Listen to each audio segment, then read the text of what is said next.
अभी चार्जिंग में लगा दो.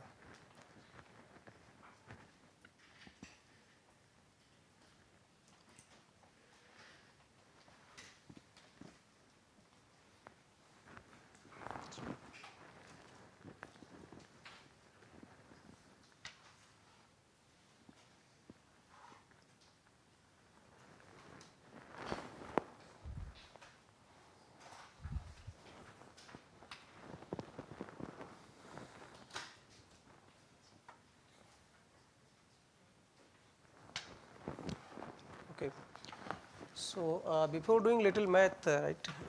So, we have few slides on vector space. So, now we know that whatever data we have, so we have to transform any form of data, any type of data into this space, vector space, so that we can perform mathematics, we can do optimizations, and maybe our machine learning models are basically only capable of using vector space, the data which is represented in vector space, because those models are simply the mathematical steps, those are the algorithms only. So, the input must be represented in vector space.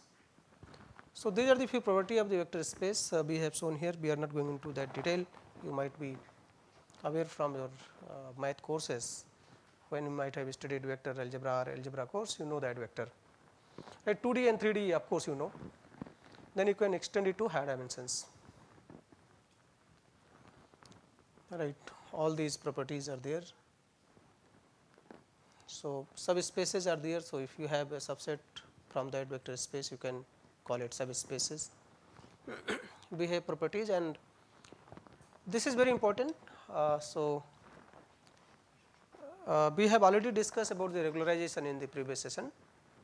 So, when your data, your model is basically, you have a data and your model is overfitting. So, we do regularization. Right. So, it might be L1 regularization which can enforce sparsity, right. L2 regularization which can take care of certain type of variances, right, covariances among the dimensions. It might be any order norm. So, regularization is simply the norm, right. So, we want to basically parameters. So, basically we perform the norm on the parameters, or regularization you can call it on parameters, so that it is bounded, it is not free, right, like the value can go whatever it wants. So, it should not go very high, not go very low, it should be within certain range, it is bounded in some sense.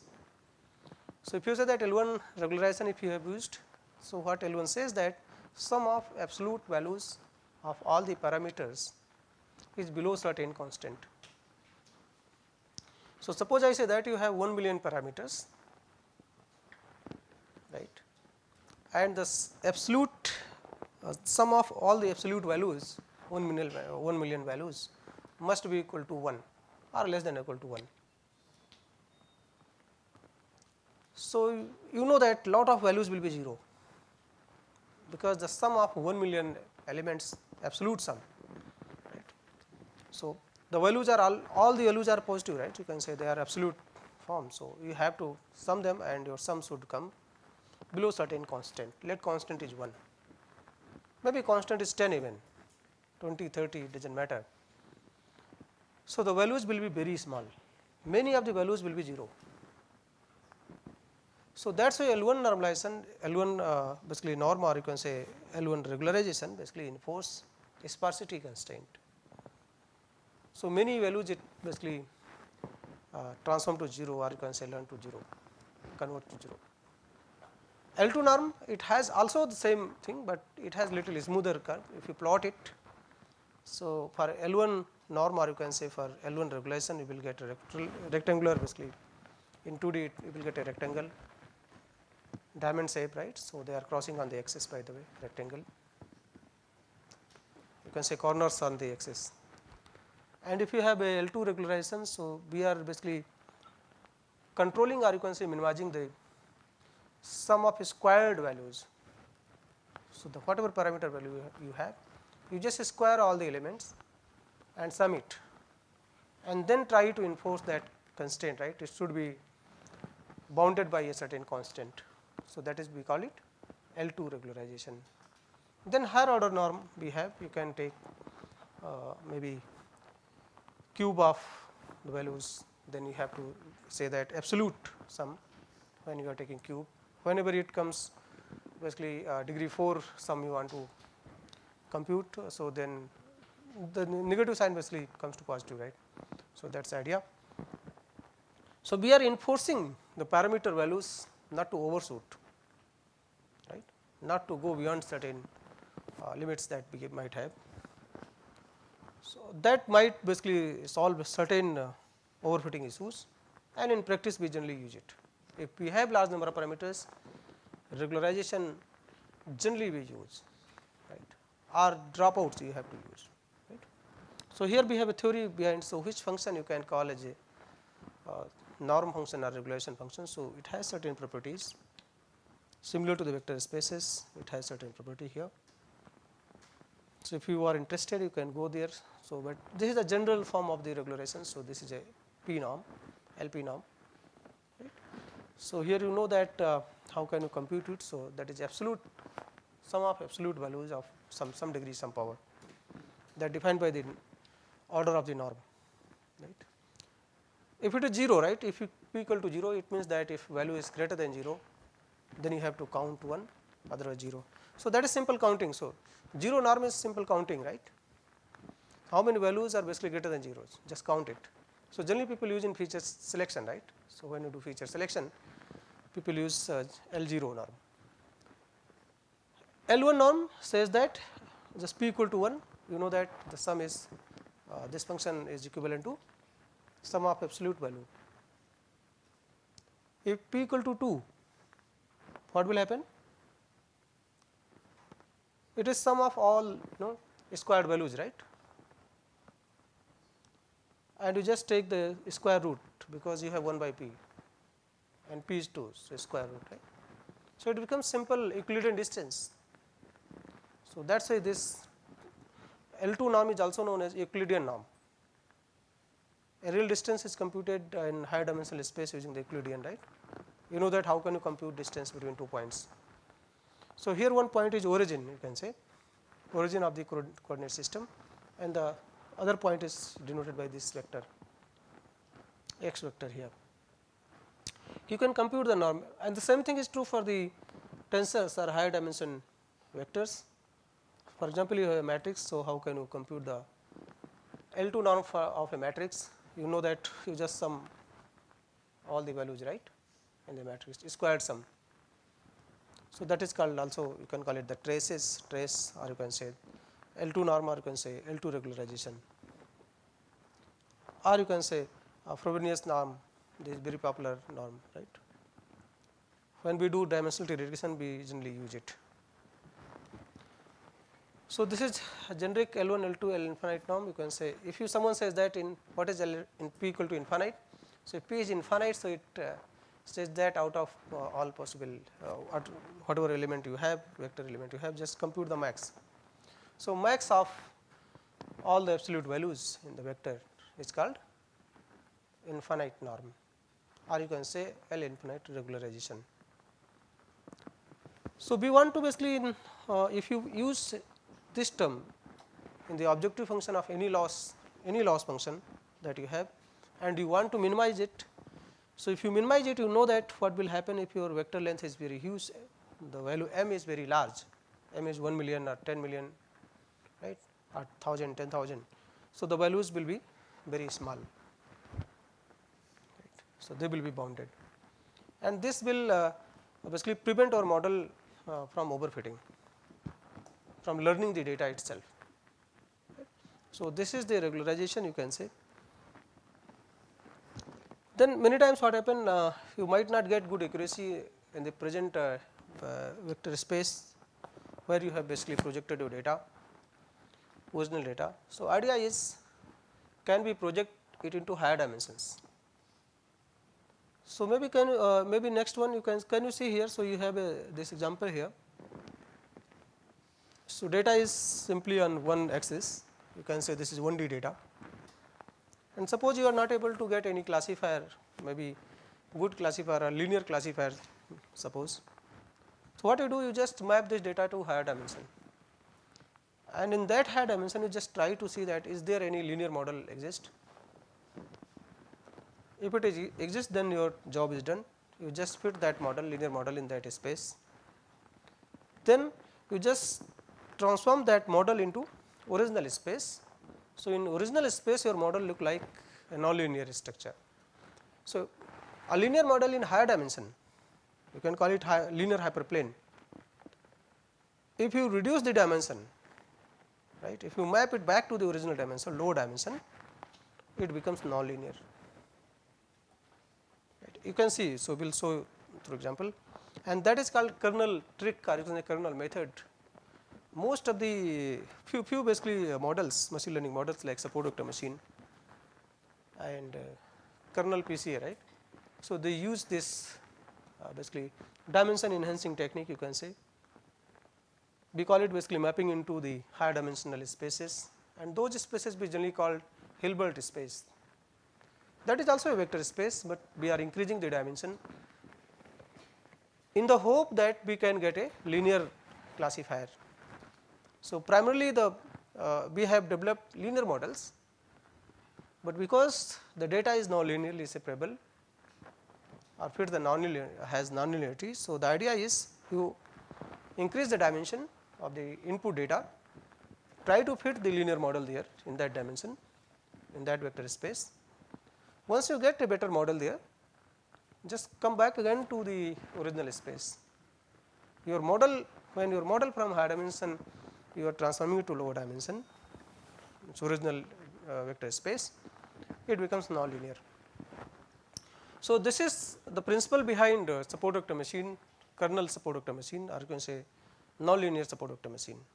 So, most of the models which basically do only the binary classification, so they are basically augmented or extended using this kernel trick, right. So, they try to basically lift the data in higher dimension, fit a linear model there in that dimension, or you can see in that vector space. Then they just map that model to original vector space just for inferencing.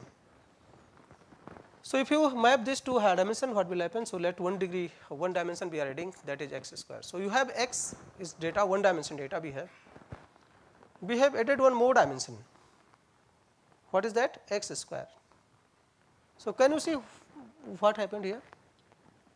So, now can you see that, can you get a line in this dimension, in this map dimension, which can separate two groups? Suppose here in this original dimension, so these samples, maybe these three samples belongs, or you can say x6, this one belongs to one class, or and others belongs to other class, right.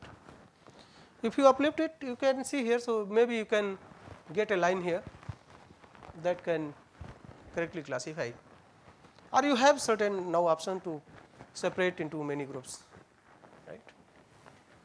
Another one is, suppose this is the case, you have positive samples, you have negative samples.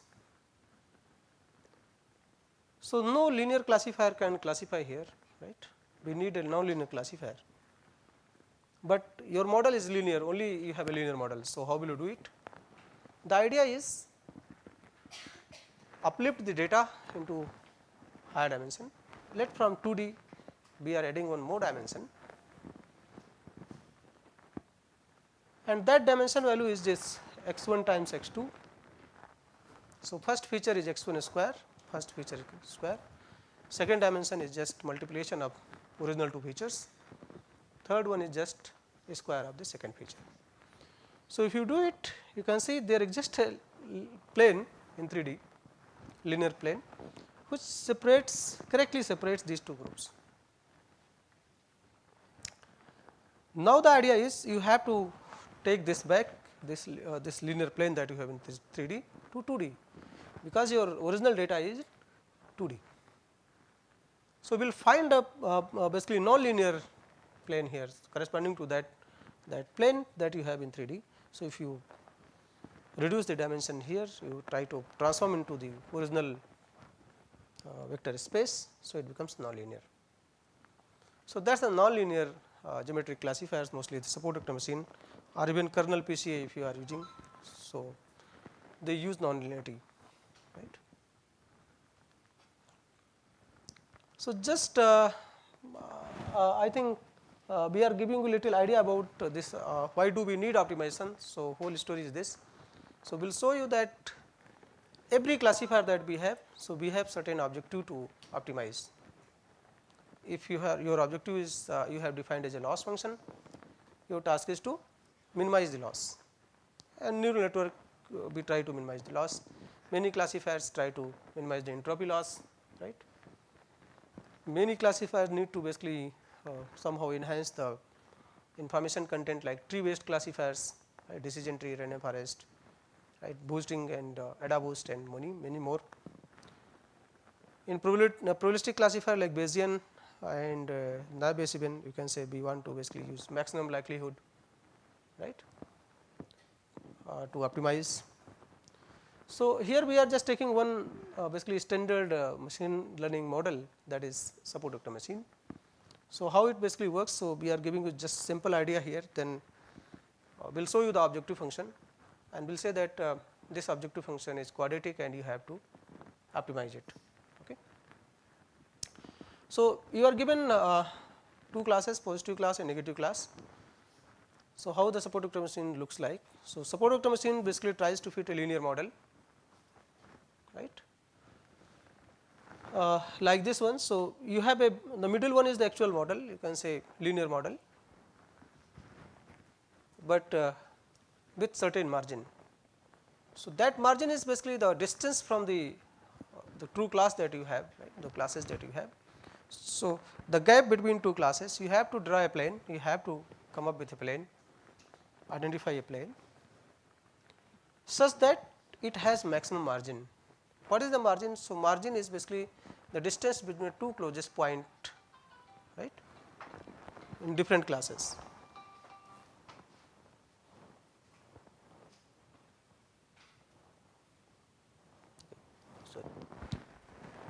And the data points which are basically on the margin line. So, by the way, we call it plane and hyperplane in higher dimensions. So, the data points which basically lie on this marginal plane, they are called support vectors. What we call it? Support vectors. And support vectors are the data points only, right. So, just these, why we call it support vector? Because the line passing through these data points, and if you know the parameters, the slope, suppose here in this 2D you know the slope, if you know the slope of any of the line, right, other of these three planes or lines that we have here, so you can draw the line. You need slope, you need a data point through which it is passing, your job is done in 2D. Same is true for other dimensions, higher dimensions, right. So, these are the marginal dashed are the marginal basically hyperplane. So, they basically decides the distance or margin between two classes. So, our aim is to basically maximize this distance. What SBM does? So, it basically try to get a plane, middle one, such that you have to adjust the parameter values or you have to get the parameter values, and those are the basically slopes or you can say the weights in the dimensions, higher dimensions, so that this margin is maximized. Okay.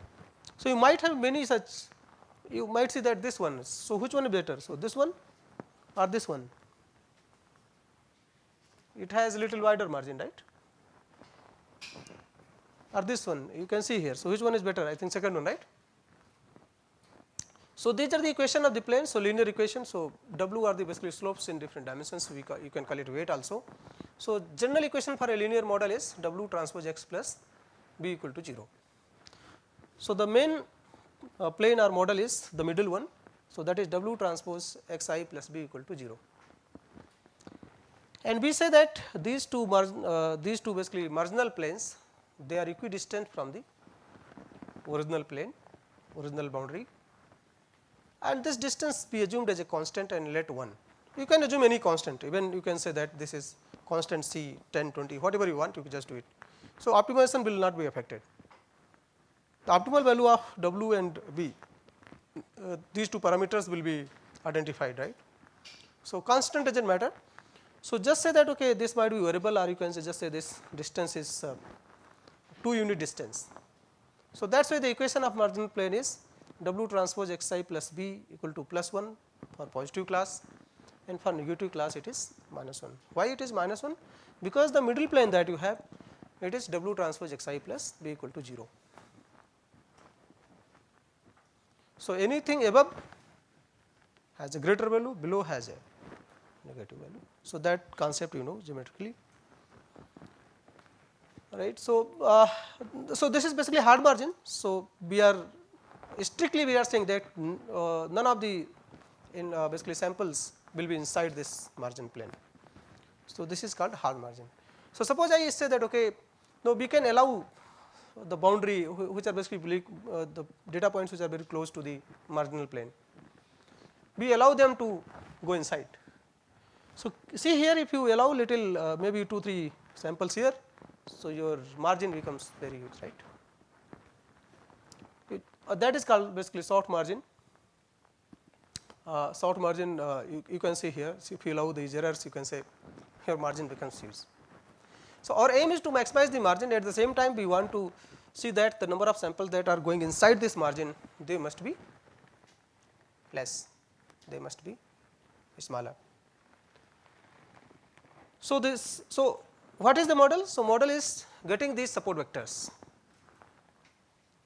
Only support vectors you need to draw the plane to get the model, and prediction is done. So, you have a data point, you know the W value, W vector you know, weight, you know the bias value B, you can compute the value whether it is lying below the main plane, W transpose x I plus b equal to 0, or W x I plus W transpose x I plus b is greater than equal to +1, or it is less than equal to -1. Accordingly, you can decide the class. Okay. So, just compute the value. If it is either side of the plane, marginal plane, you can decide the class. So, this is SPM, this is soft margin. So, in hard margin, we are not allowing any sample to come inside the margin. In soft margin, we are allowing little bit, and you can gain in the margin. Right. So, for hard margin, you can say this is the basically equation of the plane. So, W you know that W is the basically parameter W transpose x I plus b equal to 0 is the general linear hypothesis, right. So, minimize this. So, the margin can be computed. So, how will you compute the distance, this margin distance, how will you compute this distance, the margin. So, what is this plane is the W transpose x I plus b equal to 0, right. So, what is the distance from this plane to this basically middle one, you can say, or main plane to the this marginal plane.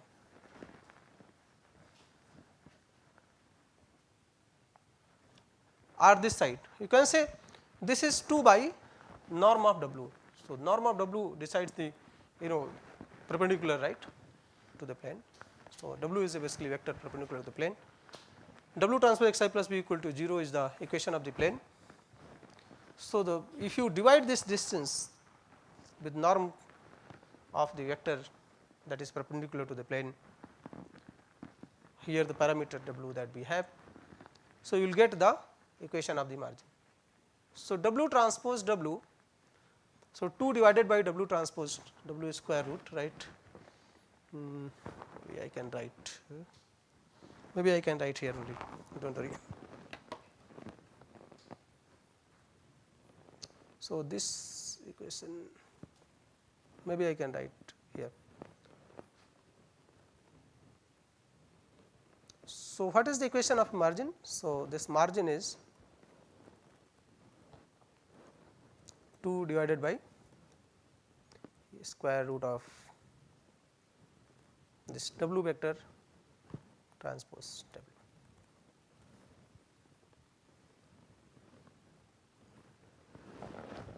You know this one, right? You can just compute it. This is very simple math. I am not going to discuss it. So, that is why I discussed the vector spaces. So, in vector space, you just take any 2 points, any point, you can compute the distance from the origin. So, between 2 points you can compute the distance. If you have one point, you can compute the distance from the origin. If you have two planes, you can compute the distance between two planes. So, here we have two planes, and what is the equation of the plane? So, W transpose xi plus b equal to plus 1. What is the equation of second plane, marginal plane?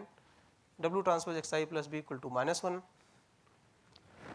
If you compute the distance between two, you know that a constant difference of 2 will be there, but it is 2 divided by the norm of W, right. Is it clear to everyone? Because you know that how can you compute the distance between two planes, right. If you are not aware, you can do it, right. If you want, I can write. So, suppose you have two vectors in 3D, right, two vectors in 3D. So, one is a1 x plus b1 y plus c1 g plus d1 equal to 0. So, this is a plane, right, in 3D. Another plane is a2 x plus b2 y plus c2 g. So, x, y and g are the coordinates, right, plus d2 equal to 0. So, what is the distance between these two planes? So, there are many ways. One way is you just compute the distance from the origin of one plane, distance from the origin other plane is subtracted, right. You can get the difference, right, that will decide the distance. So, that is basically a1 minus a2 times x plus b1 minus b2 times y plus c1 minus c2 times g plus d1 minus d2 divided by square root of a1 minus a2 square plus b1 minus b2 square plus c1 minus c2. So, here you can see that's the basically norm here. That basically defines the norm, or you can say x square plus y square plus z square. So, that defines the norm. You will get the distance 2 by W transpose W, right. You just take the square root. So, for a special region, square root is not required. So, if you want to minimize or maximize anything, a square root of any variable or any function, so it is better you just make it square and minimize or maximize, right, because it might incur certain computational complexity during the optimization. So, this margin we have to maximize. So, this from this you can get this formulation. So, this is the inverse of the margin. So, your margin, what is the margin? Margin is 2 by norm of square root of this W transpose W. So, square root we are removing for time being. So, what is the inverse? Inverse is W transpose W upon 2 divided by 2. So, this we want to minimize. So, this is basically saying that we are maximizing the margin. What is the constraint? So, if you do not have any constraint, it will maximize. So, all the weights might be infinite, right, it is unbounded, but we have constraint here. What is the constraint? The positive samples should be below the plane W transpose xi plus b equal to plus 1, and negative samples will be after this one, right, W transpose xi plus b equal to minus 1. So, this constraint you have to put there. We want to maximize the margin, we want to identify the value of W and B such that these constraints are held, right, and we want that maximum value of that. So, this is the primal equation, right. So, this yi, because you have only two labels plus 1 and minus 1. So, basically this is two basically constraint we put in one. So, what is the constraint? For positive class, what is that? W transpose xi plus b must be greater than or equal to 1. Is it clear? For positive class, the values must be greater than this one, right. So, W transpose xi plus b greater than 1. For negative class, it will W transpose xi plus b must be less than or equal to minus 1. So, if you combine both, right, whether y is positive or negative, just let yi represent the label plus 1 or minus 1. So, yi into W transpose xi plus b is greater than or equal to 1, it will be true for both the cases. You can see here. So, let yi equal to positive plus 1. So, what is the inequality? W transpose xi plus b is greater than or equal to 1. For positive class it is okay, for every sample which belongs to positive class it is okay. Let yi is negative, what will happen? So, minus of W transpose xi plus b is greater than or equal to 1. You just multiply minus both the side, inequality will get changed. What will you get? You will get W transpose xi plus b less than or equal to minus 1. So, this single equation basically can derive both the basically constraint that you have. So, this is the very simplest form of the primal or you can say optimization problem. And what is the variable? So, variable is W and B, B is the bias. So, in 2D you know the intercept. So, if intercept is 0, the line will always pass through the origin. So, if you go to higher dimension, for example, even in 3D, so we have said the equation a1 x plus b1 y plus c1 z plus d1 equal to 0. So, what is d1? Right. In 2D you say that y equal to mx plus c, right. So, y equal to mx plus c, c is the intercept at the y axis, m is the slope, but when you are in 3D, so what is this d? Is it an intercept? If you say intercept, so on which axis? Y, z or x? So, that is why in vector space instead of saying intercept, we say the distance any line. So, you just remove the concept of intercept, you just say that the distance from the origin. So, any vector that you have, you just this constant represents the distance from the origin, right. So, for example, you have a y equal to mx plus c, you can just write it a1 x1 plus b1 y1 plus c1 equal to 0. So, c1 is not exactly the intercept right now, it is the distance from the origin of this particular line. Okay. So, this is generic representation of the linear plane in vector space. So, d1 represents the distance from the origin and this is called bias. So, if this value is 0, distance from the origin is 0 for any plane in any dimension, right, then that plane is passing through the origin, right. If the plane is passing through the origin, so it means that the bias is 0. Okay. So, we need bias because we want to train a generic model. We do not know that the plane is always going to pass through the origin or it is little shifted. If you enforce that v equal to 0 before the optimization, then you will only be able to train the planes or learn the planes which passes through the origin only. So, that way we need bias, right. We want a generic model, we are not limiting that model should pass through the origin, it is not required. So, if it is the case, so during the optimization process, during the learning process, your bias will be 0, right. It will be trained, it will be updated to 0, but you do not know, right, what might be the actual generic hypothesis or generic model basically you can say. What is the dual formulation? So, we have a primal formulation, then we have a different way Lagrangian method which basically transforms your primal to dual. So, in dual formulation we have different set of variables. In primal you have a variable w, a vector w and bias b, right. And if you have a soft margin, we have a select variable xi also. So, we will see in a moment. So, dual formulation looks like this. So, alpha is the dual variable. So, we try to basically map the primal into dual. So, the one becomes the other basically maximization problem if it is minimization in primal. If you are transforming to dual, it becomes the maximization problem, and otherwise right, other way it is true. So, you just see that which one is better to solve, which one is basically more cost effective for you, which one is efficient to solve. So, both will give you the similar result because both are the quadratic objective you have here. So, they are quadratic in variable. So, W transpose W is a quadratic, right.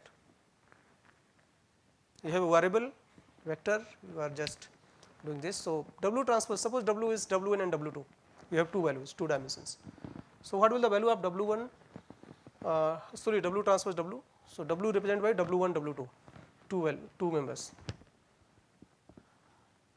So, it becomes W1 square plus W2 square, right. So, you have a W1 transpose, it means you have a vector W1 and W2, another vector W1 W2, you just multiply, what will you get? W1 into W1 plus W2 into W2. So, this is squared in W. So, this is called quadratic objective function, right, and constraint are linear, right. So, it is W transpose xi plus b because your model is linear. So, W transpose xi plus b is linear. Unless until you just try to map this xi into higher dimension, it might become nonlinear. So, we will discuss that in a moment. So, just see here, if you transform it to this one, then your dual formulation looks like this, where this Q matrix is basically yi, yj, these are the label of your sample I and j, and k is the kernel. If it is linear, then there is no risk. So, this is simply xi transpose xj. But if you have a non-linear, if you want to map your data into higher dimension, and then you have to come back your model, you have to map it to the back to the original dimension, then the primal solving primal is very costly. In dual, it is very simple. So, we have a function kernel function which can do this mapping, we call it kernel trick. So, mapping to higher dimension and then coming back to the original space is very efficiently done here. So, just you have to compute a matrix, right. So, that is here. So, we call it kernel, right, and we have a mapping also.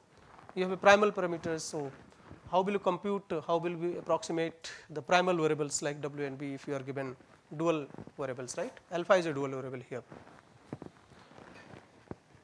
So, we have a similarities here. You can just see that if you have solved dual problem, you have minimized optimized dual problem, you can get the primal variable values. If you have solved primal variable, you might try to get the dual variables, right.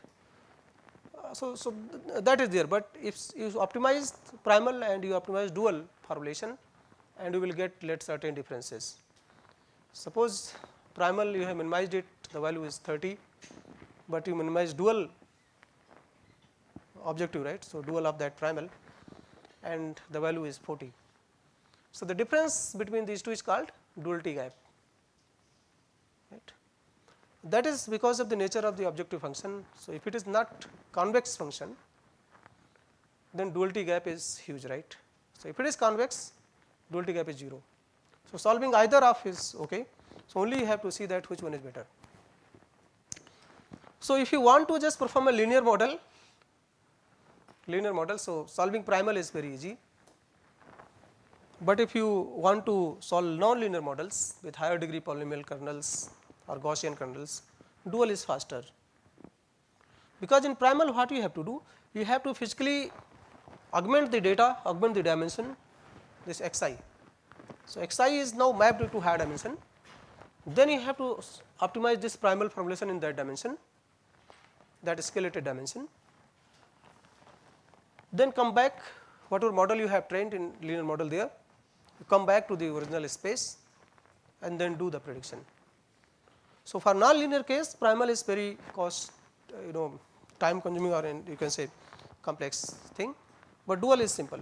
So, that is why you can say that in library, most of the library dual formulation is implemented, right. In sklearn, if you go to the SBM, right, linear SBM, yesterday we did one program, right. So, they use this one dual, and there are methods where people do primal and dual both in order to make it faster. So, because there is a mapping, so people are doing, and maybe sample by sample, maybe there are many optimization approaches. So, we will discuss few of them in today's session. So, you have to optimize this. Now, you have formulation. In order to get the model, what do you need? You need these W and B. So, how will you compute, how will you get this W and B? So, you have to use certain optimization algorithms, you have to use certain optimization solver. So, you can directly here, because this is a quadratic function, most of the quadratic solvers are available in CBX library, convex optimization library, you can directly use them. In Python also you have library CBX opt. in MATLAB and many languages we have. You can directly apply the just feed this particular information, xi is the data that you have, you will get these values. But in a neural network we have different type of optimization function, loss function we have to minimize. They might be quadratic, they might not be exactly quadratic. If you add here L1 regulation on the W, you can say that at the same time we want to minimize the sum of absolute sum of W vector, right. Then it becomes L1 regularized support vector machine. If you minimize L2 norm over W at the same time, it is called L2 regularized SVM, and these are the very popular support vector machine flavors available in packages. Right. So this is short margin. So in short margin, just we have added the select variable. So we try to minimize this that they should not, many of them must not go inside this margin. We call it select variable, by the way, psi, and you have this formulation. This formulation is again the quadratic in W, but can you see the dual formulation here? So go to here, the dual formulation, only the constraint that you will get here. So here we are saying that dual variable must be positive, right. It must be positive, greater than or equal to 0. Other constraints are same, but when you go to the soft margin, it says that, and C is the control parameter, you can see here, that basically controls how many samples you allow inside the margin, right. So that controls here, control is here. So if you increase C value is high, right, you can call it cost, by the way. If C is high, so it will penalize many samples, it will say that please do not go inside the margin. Okay. If C value is very small, it will allow many of them to go inside that. So this C parameter, you can say that is here. Based on this, you can say that the margin becomes wider and narrower, right. If C is very huge, C equal to very high, C value is let very large, right, 100, 200, 300, 1000. So it acts like a hard margin. If it is very small, right, it basically tries to push many samples inside the margin. So margin is getting wider and wider. So that's this optimization with the soft margin. So you have a control now, right now. So how much generalization you want in the model, in some sense, right. So this is a dual formulation. We have steps to basically how to convert from primal to dual in today's session. We'll do a lot of demonstration on the optimization. So this is the way how the primal and dual primal formulation is the original formulation that we made. Then you can convert into dual formulation, and both you can see that which one you can solve fast at a faster pace. So you have a function let minimization over x, x is the variable. These are the some constraint. Inequality constraint will be there, equality constraint might be there. And how will you convert into the dual? So you have a Lagrangian. So Lagrangian says that you have a two type of Lagrangian variable, lambda and nu here. For every constraint that you have in the primal, for every constraint you have to introduce one dual variable. So here you can see how many constraints you have here. So GIX is less than or equal to 0 for I equal to 1 to m. So you have m constraint, right. So for every constraint you have to introduce one Lagrangian variable, right. Then another one is basically equality constraint, and you have let p such equality constraint. So you have to introduce another variable, you call it mu. Okay. So then what you do? So just take all these. So what we do? So you just multiply with the Lagrangian multiplier, lambda into GIXI, sum all the constraint in that. Then of course mu I into h, mu j into hjx. You just take it up, minimize the complete one. That's the dual formulation. and these lambda i's are greater than or equal to zeros, that is called Lagrangian. We have certain condition to hold, by the way, and for equality constraint you have the multiplier that you have, Lagrangian variable that you have, it does not have any constraint on that. So, just see here it becomes this one. For every constant you have a lambda, inequality constraint, for equality constraint you have nu j. So, we have different set of variable now, we have to identify the value of lambda i's and u j's and try to, and fx is there. So, these variables are there, x variable is there, but somehow people try to remove, somehow deduce the formulation which is free from the primal variable. So, primal variable is x here. What are the dual variables? Dual variables are lambda i's and mu j's. So, we try to do certain mathematics here, certain arithmetics, so that you can come up with the formulation which is free from the primal variable. So, for that we have KKT conditions. So, we call it Karas-Tucker condition for getting some, trying to reduce and getting the basically optimal values. So, these are the some conditions which are basically true when you have optimal solution. So, one is the stationary condition, stationarity, right. It says that the dual formulation that you have here, this one, at the optimality. So, if you compute the gradient with respect to x for this formulation with respect to the primal variable, so it must be equal to 0. I think everyone understand gradient. Okay, suppose I say that you have to minimize x square. So, what is the process, what we do? So, we compute first order derivative, we equate it to 0, then whether you have minimized or maximized, you can go to this higher order derivative. If the value is positive or negative, accordingly you can decide. So, the first order derivative at the optimality must be equal to 0. So, that is the condition. So, in vector space we just say it stationarity, right. It says that gradient with respect to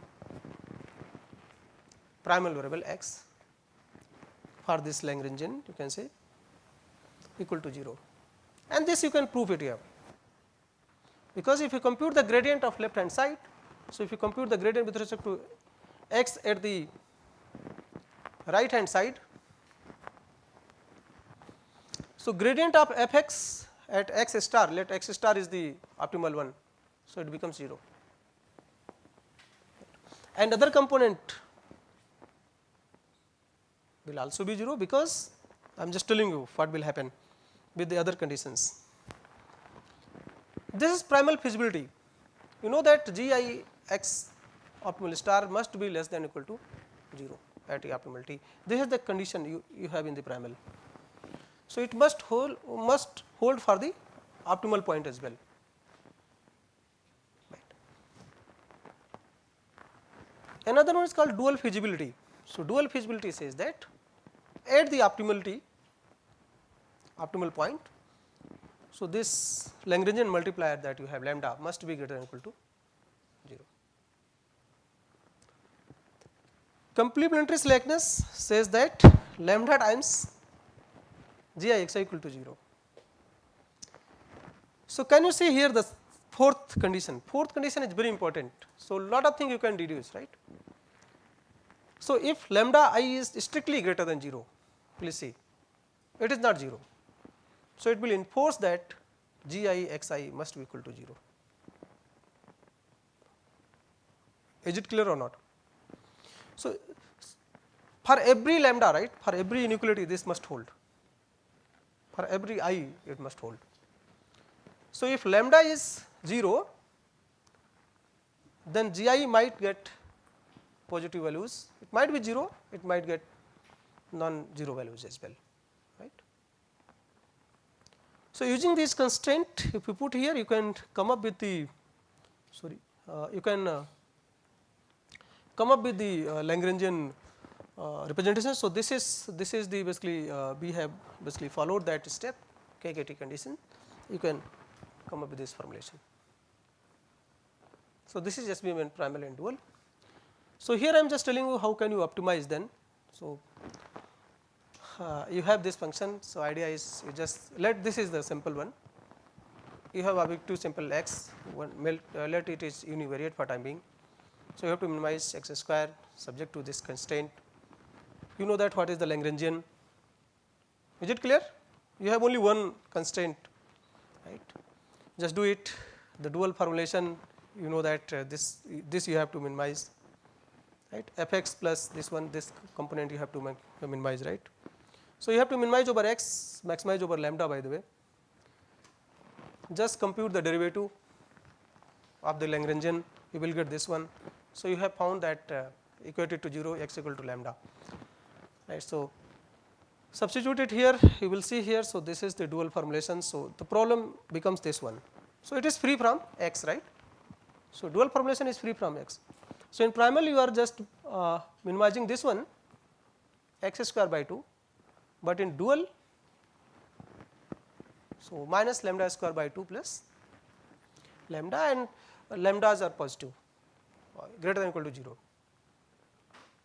If you solve it, you will see that x equal to lambda, you will solve it, you will get the same value, right.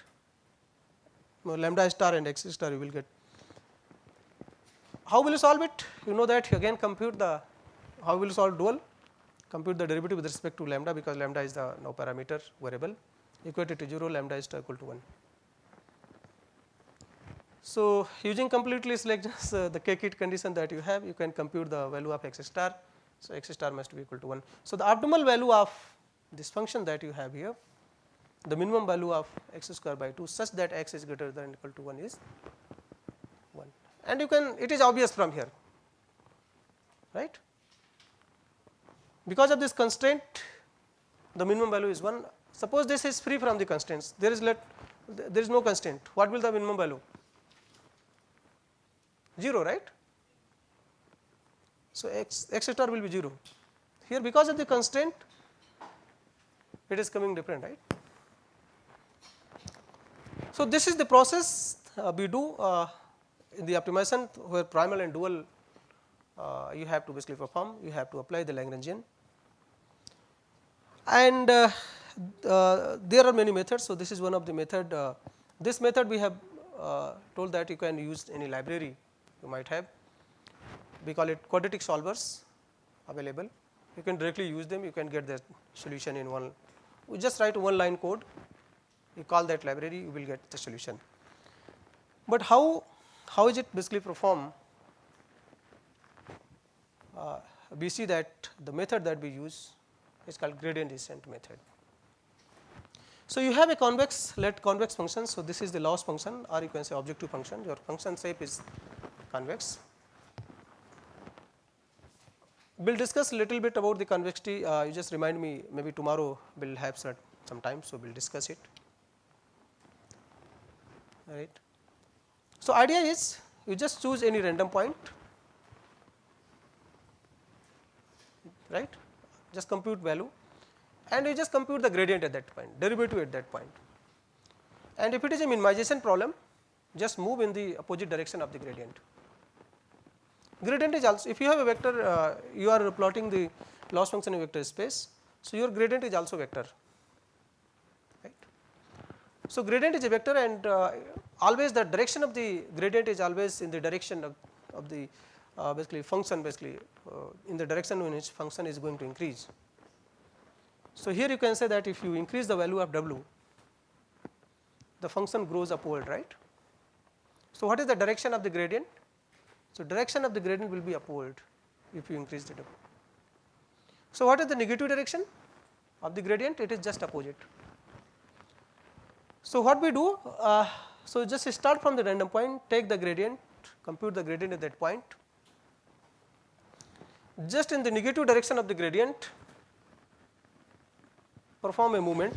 You just reduce, just update the value, input value or the variable value by certain, you can say constant, or you can say with certain value. You just try to reduce it. For example, here, if we are here, right. So, this point we have chosen, this is the start point, w naught is the start point. compute the gradient. So, what is the direction of the gradient? Right, upward. Negative direction is downward. So, in this negative gradient direction, that is gradient of L with respect to W, you just put minus sign with this. So, it becomes negative of the gradient. Just multiply it with a certain constant, some fraction or some value. So, that step, that basically increment will perform here in the W.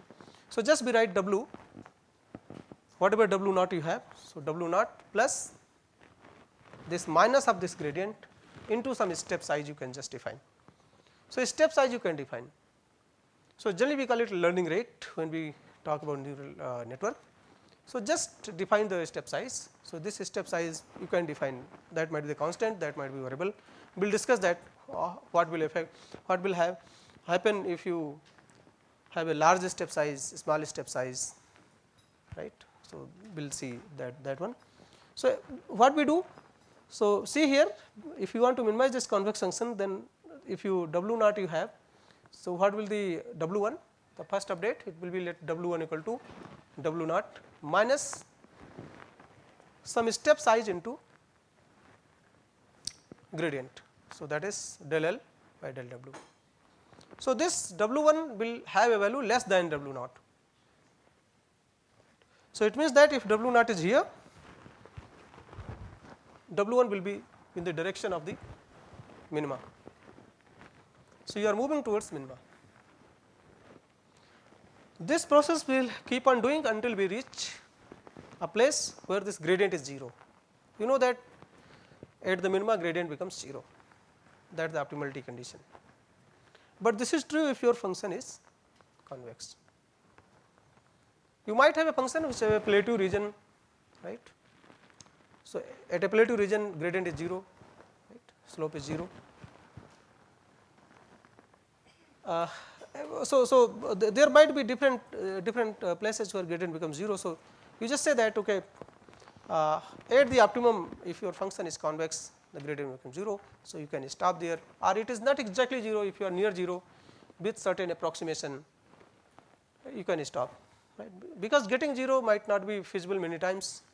Theoretically it is feasible because in computers you cannot represent infinite numbers, you cannot represent real numbers, right, all real numbers. So, the numbers that we represent in computers are finite. Right. Suppose I say that you are representing every variable here W and B in floating point numbers, right. Let you require 80 bits for that. So, in 80 bit how many possible numbers you can represent? You know that in binary in 80 bits you can represent only 2 power 80 possible values, but real scale that you have real numbers it is infinite. So, that is a challenge, many times you might not get 0 exactly. So, you just everywhere whenever you have a division operation or some approximation operation, so you just put certain tolerance.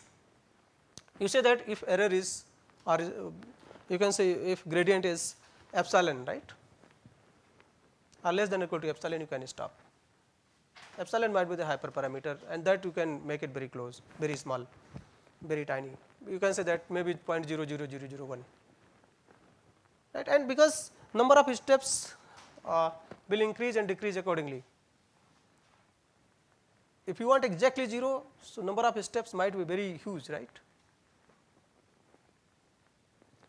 So, suppose I ask one very simple question. Suppose you have a ground, right, you have a round ground or circular ground and radius is 1, right, 1 meter or 1 unit you can say, and from the center of the ground, so every time you have to take the half of the remaining steps, right, or whatever step you are making in the first attempt, in the second attempt you have to make the half of that. So, will you reach the boundary? So, the first step you will go to the half of the distance, right. So, you can say 0.5 you need to will move, then second it will be 0.25, then you just keep on adding it, you will never reach to the boundary in practice. in real time, because you need infinite many steps. So, 1 by 2 plus 1 by 2 square plus 1 by 2 cube. If you sum infinite such a step, then sum of the series becomes, करके देखो क्या बनता है, 1 बनेगा. Infinite step का सम करोगे, बहुत छोटा सा पजल है, right. So it is very very simple puzzle. You can see that you cannot solve, you cannot reach, right, to the boundary. So, the same thing is here.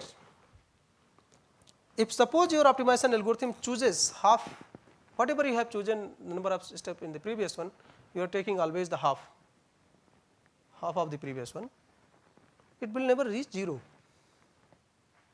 So, it will reach near 0. So, that bound you have to provide. You say that okay, if it is within certain 0.001 limit, right, approximation, you can stop there. So, that is why we generally use, we should not write that you can stop when gradient is 0. So, you just say that you can stop, your algorithm should stop when gradient is less than or equal to certain 0.001, or you can say epsilon, right. Epsilon is a very small quantity. Okay, what is the time? 3:40. Demonstration करना शुरू कर दें, right. ठीक है. 5 minutes, after 5 minutes we'll start demonstration. ठीक है ना. So, just see, so this is gradient descent step that we made here. So, in the previous case you have a w is a parameter, here you can say that x is a parameter, you can say wt plus 1 equal to wt minus eta into gradient of this wt with respect, right. So, loss of with respect to gradient of loss with respect to this one. So, this is gradient descent update, you just do it for many iterations until you reach to the, your gradient becomes 0. This is one criteria. Another criteria, there is no further minimization or there is no large minimization in the function, right, loss function. So, you can stop. So, the many criteria you can make, and if you see that even it takes longer, so maybe you can limit with the number of iterations. So, all three conditions you just put there as a stopping criteria. So, in worst case it can go to maximum number of iterations that you have. So, any of them is true, the algorithm will stop. Right. So, then we have stochastic gradient. So, we have certain issues in gradient descent we will discuss. Then stochastic gradient we have, batch gradient descent we have, momentum based gradient we have, ADA grade we have, RMS prop we have. So, these are basically, we try to basically somehow step size that we said that. So, we try to normalize step size, we try to choose a step size which will not basically overshoot the minima. Right. So, then we have ADAM optimization, right. So, all these we have implementation and we will show in the demo session, we will show you, and maybe in tomorrow's session we can briefly discuss few things, when to choose which method, right. So, we will discuss, because there are lot of optimization algorithms in neural network, you have to choose it. During the training you have to choose the optimization. So, which one will you choose? So, we will show the positive and pros and cons of all these methods, right, when to use and how to use, right, we will discuss it. Okay. So, this is very popular visualizer available in Git repository, you can just practice with it. So, I have written Python code as well, so for you to demonstrate. So, both I will share. I think we have a tea break, at what time we have?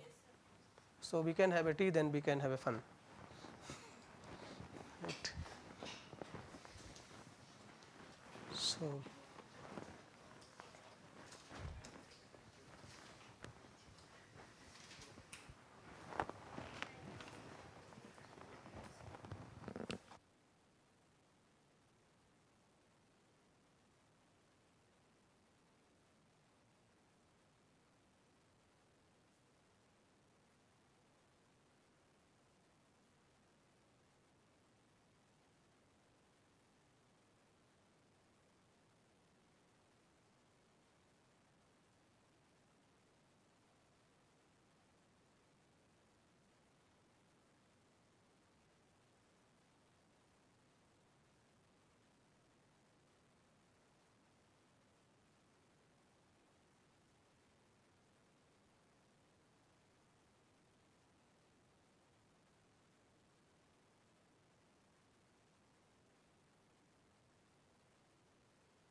एक बार check करना. So I have shared few codes, right?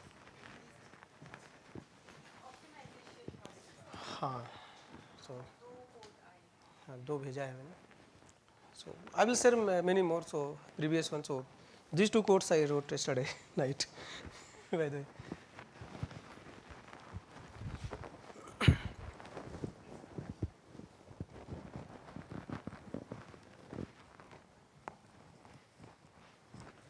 Should I start? चलो wait कर लेते हैं.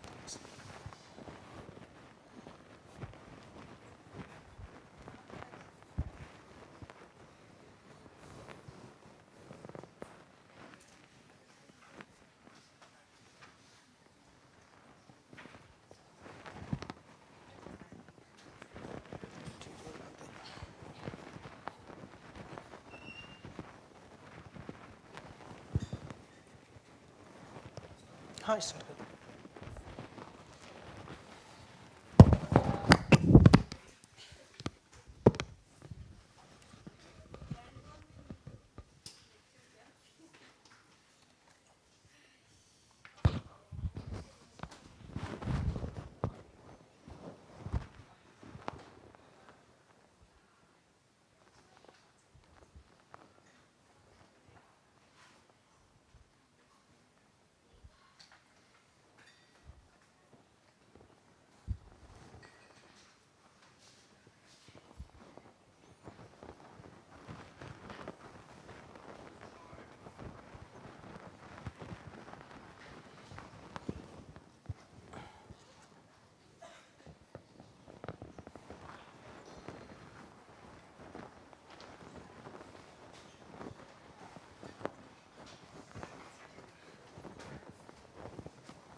So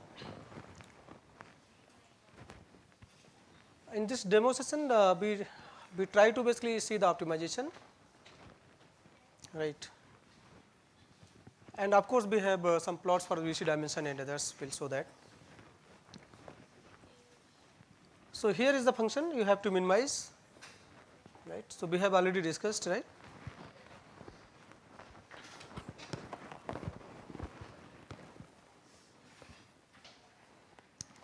And here is the code. You just see. Maybe I can increase the font here.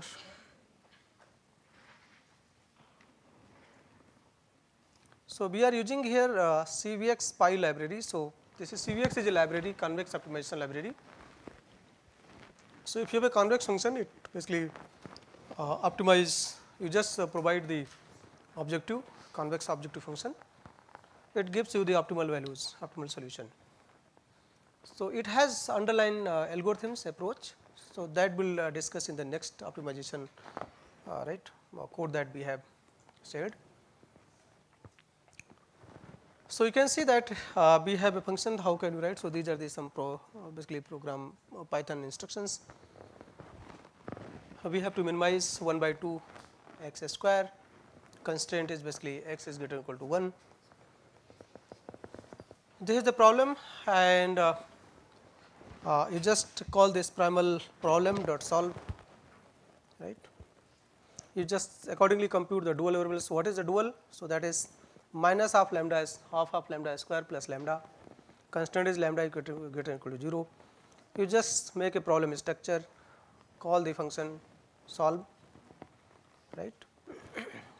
So CP, right? CP is basically you are renaming the package. CVX Pi is the CP. Then you can just see here, you just compute the initial values you send, then primal values and dual values you can compute in order to plot, right? So you just take some random values, or you can say some values, so that you can visualize the plot, you can visualize the function. So that's why linear space is required. We use linear space. You just do it. You can change any function. So here we have used half of x square. So just see here, if you execute it,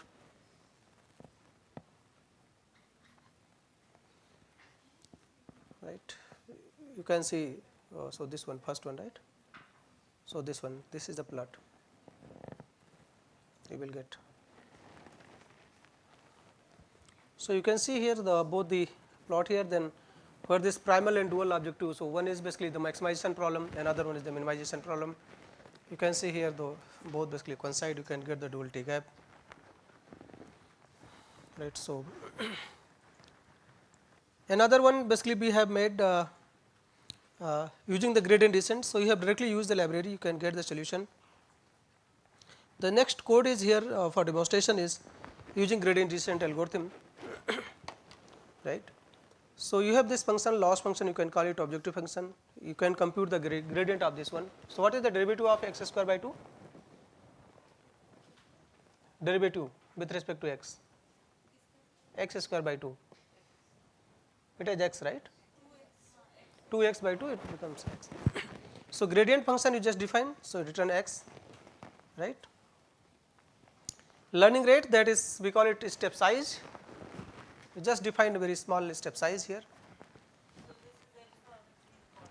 alpha or eta, or you can say step size, many times you can get learning rate. We will define learning rate in a moment, why we call it learning rate. Then you have number of steps we want, number of iterations we want, initial value we are starting with 2.0. Then we have a function basically just a vector where you can store the loss values, if you want to plot you can plot it. So, perform the gradient descent, you know that start from the start point, you just use the basically update the values in the negative direction of the gradient. So, previous value minus learning rate or step size into gradient, just keep on doing it for these many iteration, or you just put another criteria here. So, we have not written that, you say that if gradient is 0 or near 0, or you can say it is less than or equal to some epsilon, you can stop. So, here we have just written only the iteration, number of iteration as a parameter to stop, right. And you just see here all these things are basically decoration just for plotting. We have animation here, we have used animation library so that it becomes a little interactive, right. So, we are making the HTML page and then we are just doing it. So, just see I am executing it.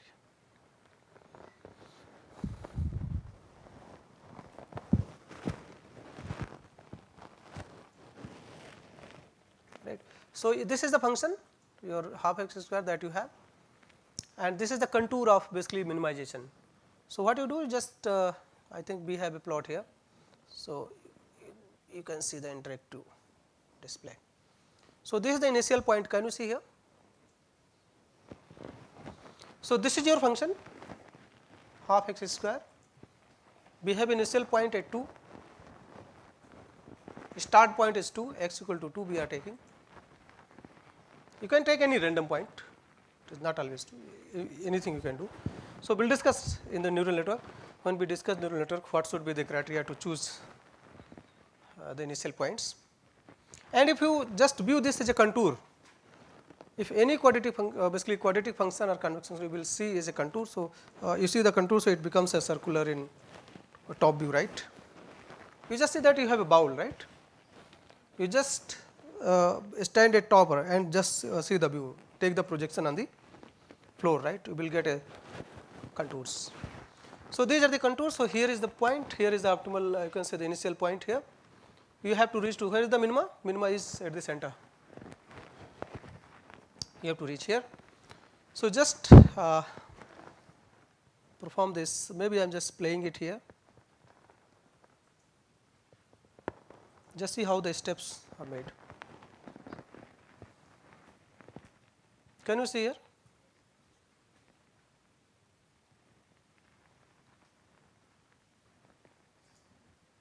So, this simple code you can just see that how gradient descent performs the optimization. Package is there, library is there. So, we have just yes. Stored it in a HTML file and then you just play it simply. In Colab, because a lot of animation you cannot do, so Jupyter has certain restrictions, right. So, is it clear to everyone? Are you able to get? So, let I am just increasing the learning rate, just see that what will happen. So, step size is let I am just keeping 10. Let 10, okay, 10 or maybe 1 for time being. Let step size is 1.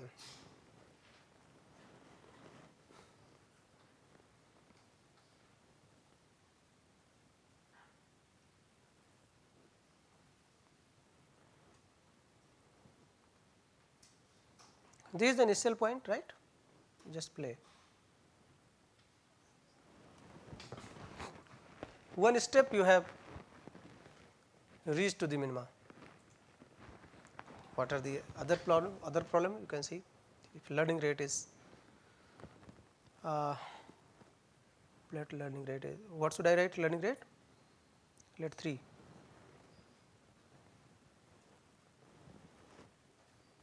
So what will happen now? Any guess? It will cross the minima. Then again come back and cross the minima. So just see here.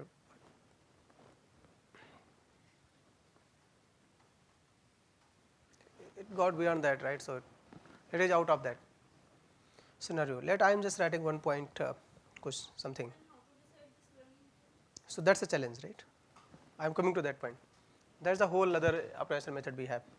Let this is 1.5.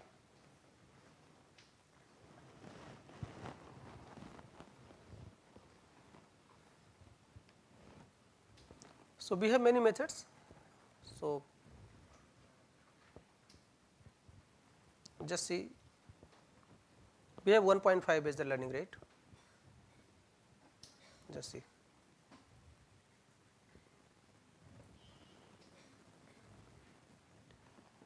So it gone to other side, and again came back, then doing it.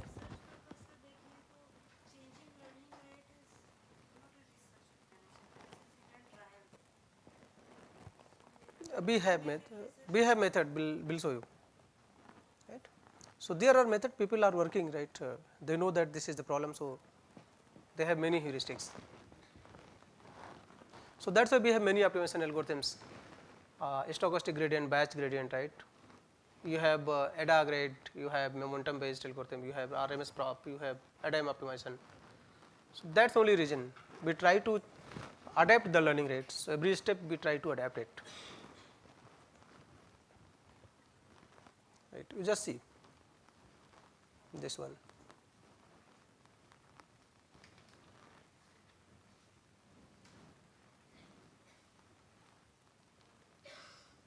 Can you see this phenomena? Right. So if your learning rate is again little high, let 2.1. I am just changing little one, otherwise it will cross the boundary, right? So let 2.2 for time being.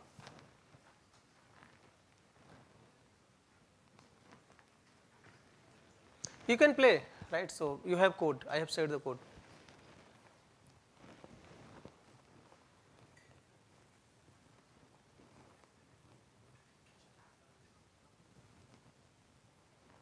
Just see now. It will never reach to minima, right? It gone. So it right. So maybe I'll increase the iteration and do something. So just I am writing it is 2.0, and number of iteration epochs we are just increasing. Where is this one number of steps? Let we are just taking 100.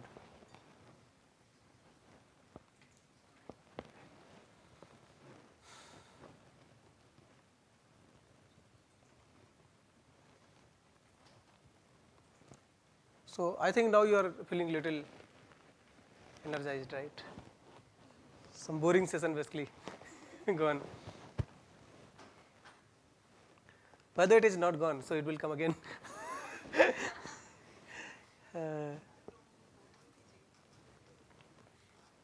Right, you just see here.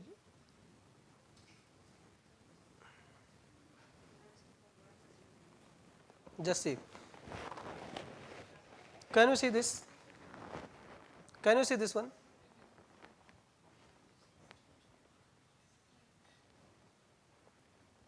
Will it reach minima?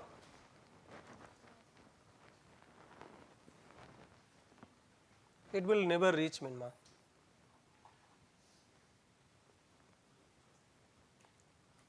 It will keep on oscillating. So, you can design oscillator, right? So, it will keep on oscillating. So, it means that the learning rate is very important parameter, hyperparameter that user has to decide. If you choose learning rate equal to 1, करके देखो, learning rate equal to 1, you will get optimal solution in one step. Choose learning rate equal to 0.9. You just keep on playing and then let me know what are your views, how will you choose, which one is better. You just play, that is why I am just I have done it, right. So, this animation is required because I want you people to visualize it.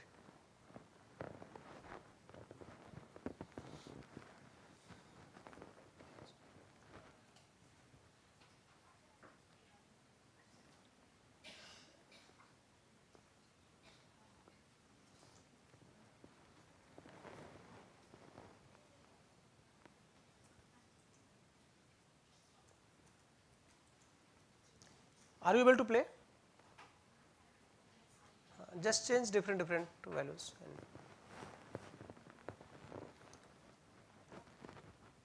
So, I will give one assignment today. So, you just take any function, any convex function that you feel convex.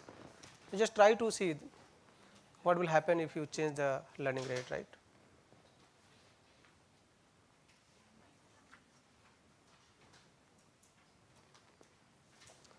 So, one change I am just going to do in the in this one. So, let I am just going to, instead of fixing the value, I am just going to use certain heuristic. One heuristic is the learning rate that we have, we are going to divide it by the number of steps, current iteration basically, right. You can say I, and I might be basically 0. So, in order to avoid that, you can just do it plus 1. Okay. So, what we are saying that every iteration what we are going to do? So, we are dividing the learning rate with iteration number. So, maybe initially it will be large, but when it will try to, it is closer to the minima, it will have a very tiny step to make. So, there is a hope that this is basically usual heuristic as a human phenomena, that when we want to search any address or search any person.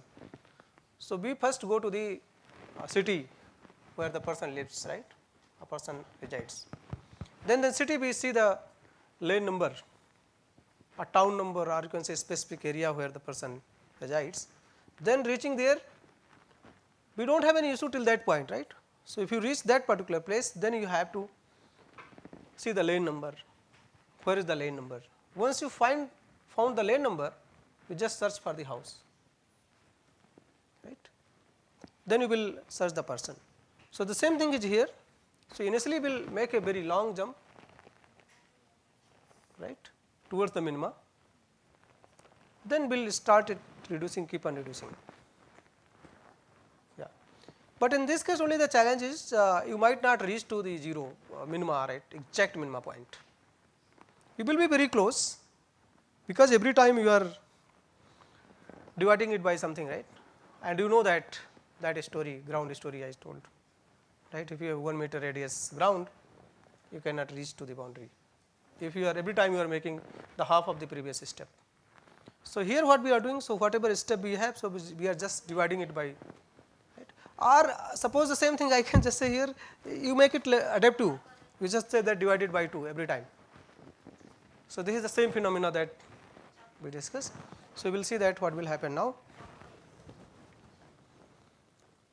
So if you, what happened? Oh, sorry, some parenthesis is missing.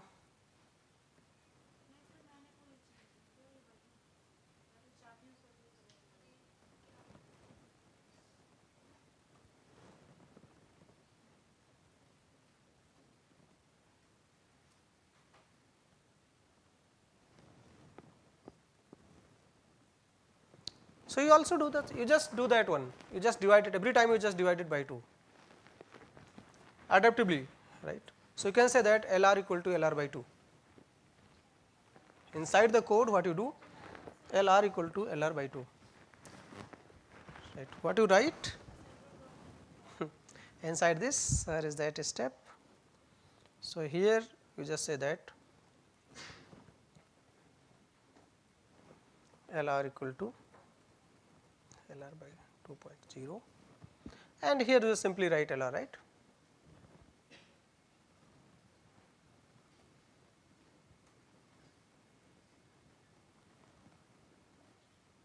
This simply LR, right, and just play. So that is every time we are making it half from the previous one, right. So learning rate will never becomes 0, right. So you can see it is always half, half, half, half, half, half. It's reaching towards 0, it is not 0. So this is the previous one. So where we did LR upon LR step size, right. So we are doing. So just see that how, what is the basically convergence scheme here, how it converges.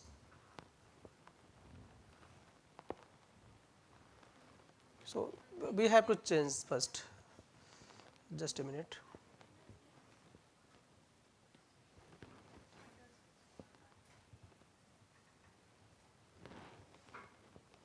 I am just working on the previous one, that's why I am commenting it, and LR equal to just write maybe 1.0 or 1.5.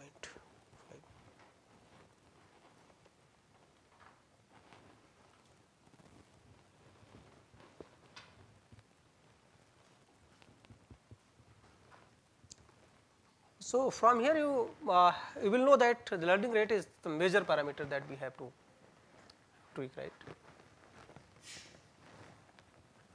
And all the convergence reaching to the minima depends on this value.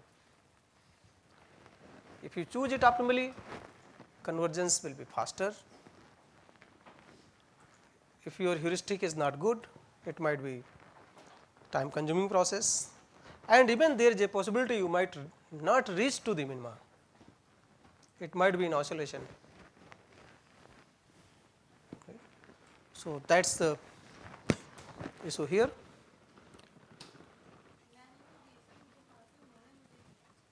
All right, just see here.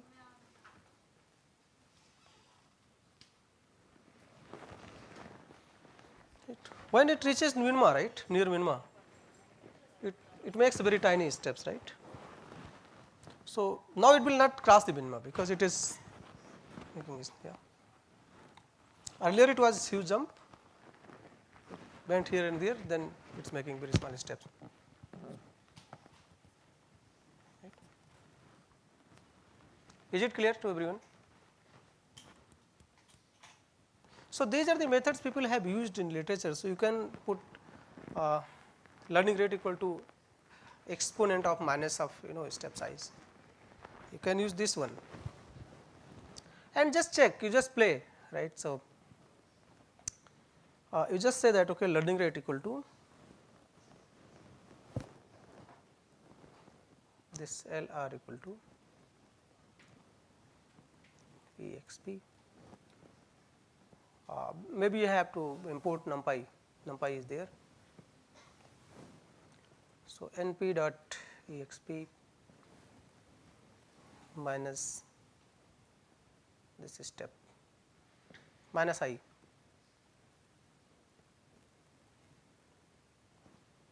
You know that what will happen. So you just remove hash and you just run with this. So what will happen now? So it is learning rate is maybe you can multiply it with previous one, otherwise it is not required. So, it is e to the power minus t, t is the iteration number, here it is I. So, we are writing I, you can replace it with t. So, e power minus I is the learning rate. So, when I is increasing, what will happen?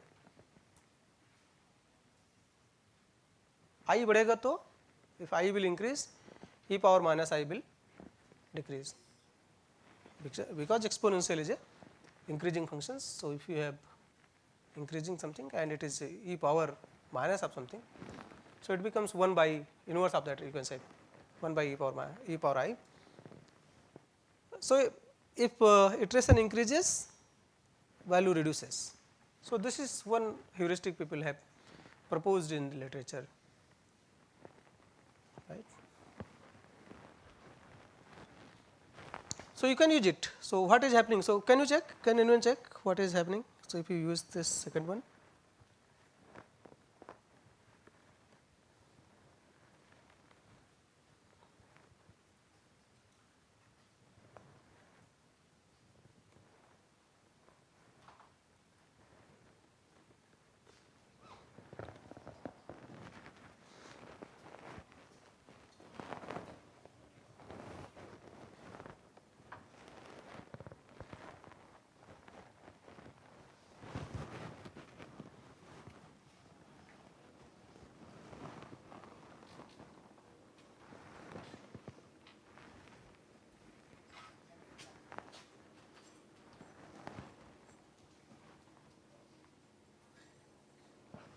ये बाहर से आवाज,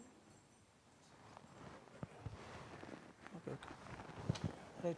So, just see that what happened here. So, if your learning rate is like this, so I can be 0 here. So, because e power 0 becomes 1, right. So, initially it will start with 1. So, when you can say that is learning rate is 1, it will converge in first step, right, because for this problem it is the case. Let make it little maybe instead of 1 you just write it, do not make it 1.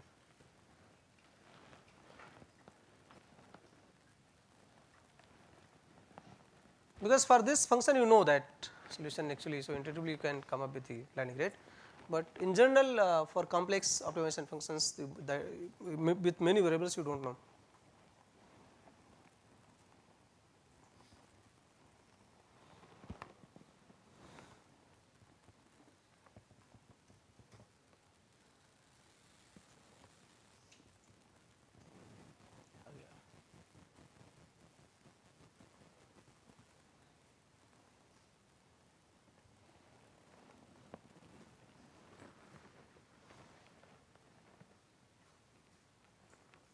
Can you see here?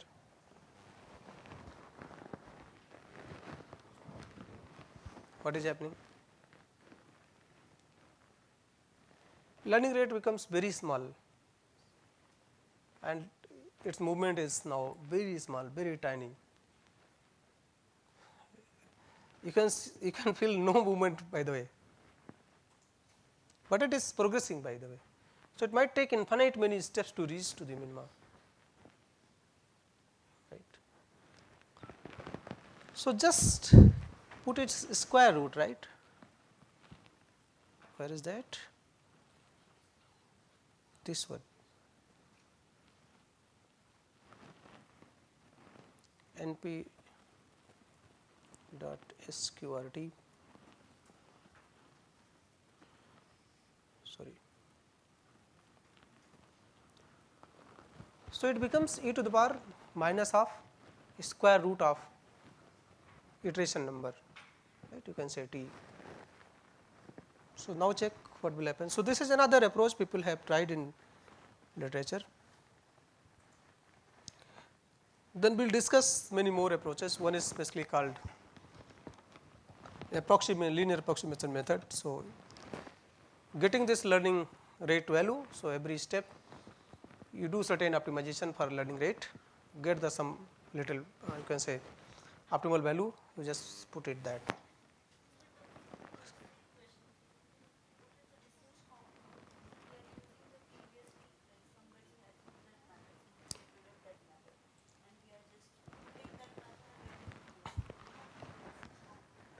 I am coming to that point. So, where the research lies, right. So, just see here, can you see the difference? Just change a little bit.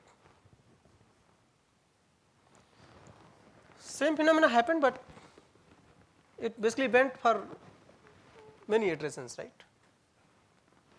Other case was basically stopped working, right. So, you can say it was basically making many very small, very tiny improvement in the loss, right, or you can say minimizing the loss. The other one is work. So, in practice people have proposed. So, you can come up with your own heuristic, right. You say that for this particular optimization problem, this heuristic works faster, convergence is faster. You can get one article, right, in any of the good venue. People did it in literature, so that is why I am just giving you here trial. So, you can just see these are the papers people used, right. So, e power minus half square root of iteration number or 1 upon this one. So, these are the some ways, but we want optimal way that these type of problems that is occurring here should not happen, right. But the problem is there, right. So, you know the problem. So, you might not get the correct value of learning rate initially, but as a heuristic you know that the pattern it must be adaptive such that when you are reaching towards the minima, the step size should be smaller, otherwise you will skip the minima and then you have to again come back, you have to jump back and you will keep on oscillating. So, the another idea is basically momentum based computation. So, this whatever gradient steps we are making here, you can change this gradient step, this line you just see, this is x t equal to x t minus 1, right, minus learning rate into gradient, this step. X nu equal to x value is the previous value, right. So, you can say x t equal to x t minus 1 minus learning rate into gradient. So, what you do just try to preserve the previous value, some of the previous value, and then update it. So, it is basically we call it momentum based algorithm. So, we will show it first, then you will be more clear in that, then we will show the demo, right, in a minute.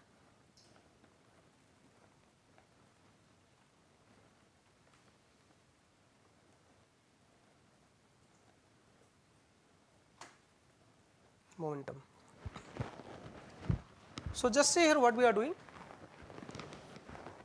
So, V is a parameter, right. So, you can say x, you can say w, or here this is a temporary variable by the way. So, we have to minimize x, basically we have to find out the basically minimal value of x, optimal value of x. You have a certain function f. So, you just compute this first step. So, what is the first step, can anyone tell me? So, this is similar to the gradient, previous gradient that you, previous value that you have computed. So, V t plus 1 is equal to beta times V t. So, V t is the previous value, 1 minus beta times gradient of this variable x variable, right, at tth iteration, you are computing for t plus 1th iteration. Then use this value here, instead of gradient, that is the x t plus 1 equal to x t minus learning rate into gradient of data, or you can say the point, gradient of loss with respect to that point, current point you can say x t. What you do, you just compute the adaptive gradient above, you can say in some sense. So, different value of the gradient. So, gradient is basically now, if you start from V t equal to 0, so t equal to 0, so what will happen? What is the equation? V 0 is known to you, let somehow you have initialized, let V 0 is known to you somehow, let V 0 equal to 0, let V 0 equal to 0. So, what will happen to V 1? So, V and beta equal to let 0.5, right, or maybe you can say beta equal to 1 for time simplicity I am just assuming. So, V 1 equal to 1 into 0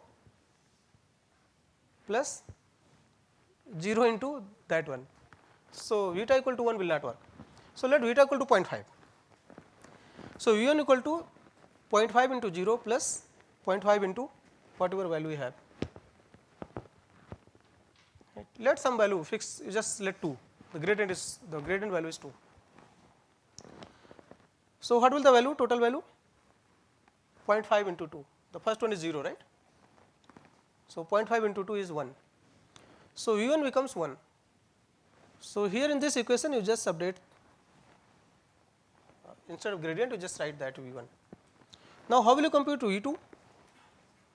So, V2 becomes beta at 0.5, you have beta value is 0.5, V1 is 1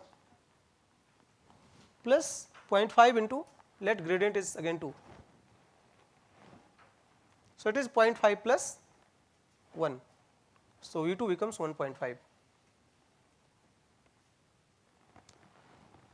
What will be V3? So, 0.5 into 1.5 plus 0.5 into 2, let gradient is 2. So, it becomes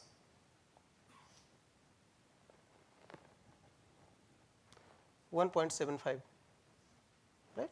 So, second component will give you 1 always, if you say gradient is 2 always, the first component you have to half. So, it means the previous value that you have to just make it half and add 1. So, it becomes 1.75. Then go to the V4. So, what it is doing? So, previous gradient that you have, we are taking the fraction of the previous gradient, right, and fraction of the current gradient. So, gradient of f here with respect to xt, right. So, we are taking just fraction of that, and that fraction we are controlling with the control parameter beta. So, what we are doing? So, previous value of the gradient. So, initially suppose V0 was 0. So, what was V1? So, V1 was 0.5 into gradient, 0.5 into gradient, right. Gradient was 2, so this is 1, you are right. So, let it is functions, just some function you just assume, some constant you assume, let us see. So, V1 becomes 0.5 into C, or you can say C by 2. What will happen to V2? That gradient is again the same value C, it is C by 0.5 into C by 2, it becomes C by 4 plus C by 2. So, C by 2 plus C by 4. Next step what will happen? You have C by 2 plus C by 4, it will be half and plus C by 2. So, this is the gradient is now you can say cumulative gradient we are using, right. So, some part of current gradient and previous gradient we are adding, right, we are summing it up in due course of time, and we are normalizing, or you can say we have a factor control parameter which basically controls the contribution. So, how much fraction, how much basically previous gradient we want to remember and how much the current one. So, generally let beta equal to 0.1. So, beta equal to 0.1, it means that we are giving 0.9 weightage to the current gradient and 0.1 weightage to the cumulative one. And of course, you can say that okay, if beta equal to 0, so beta equal to 0, it is actual gradient descent. Can you see here? If beta equal to 0, so what becomes Vt plus 1 equal to, if beta equal to 0, what will happen? So, Vt plus 1 equal to gradient, simple gradient, right. So, if you put that value here, so it becomes xt plus 1 equal to xt minus eta into gradient. So, that is gradient descent. So, beta equal to 0, it is exactly gradient descent. Beta equal to 1, it will not learn anything, right, because gradient component is now gone.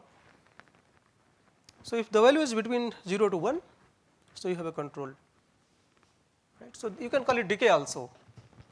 So, previous cumulative value you can say that decay rate is 0.1, So, every time the cumulative whatever cumulative value you have for the gradient, you are decaying it by 10% and you are giving the contribution of 90% in the current iteration. So, you will see that it will accelerate the learning process. So, initially what, so it will accelerate, and most of the cases you can say that it will reach minima very early, because it has a cumulative gradient. The step size that you are making, it becomes very huge. So, the second component in this equation, can you see the equation, second equation? So, where x t plus 1 equal to x t minus learning rate into that. So, if V t plus 1 is larger than the gradient that you have, so it means that this step size is now larger, right. So, if this step size is basically this basically not a step size, you can say this this component is larger, including gradient and that learning rate. So, you will make basically large, you can say large basically change, you can say whatever current value you have, if that component is large, so you have large change. So, it basically this process basically accelerate. So, learning process basically gains momentum. What it does? It gains momentum, and because it is cumulative, it keeps on increasing. So, it is accelerating. So, but there is a chance that it can somehow escape, right. So, it accelerates. Initially it is slow. So, as step basically increases, it will accelerate. So, this is one approach where learning rate, you can say you can choose any learning rate, small learning rate, maybe 0.1, 0.01, because gradient is basically you are using cumulative gradient, so it will accelerate. So, this is momentum based gradient descent, and ADAM optimization uses that.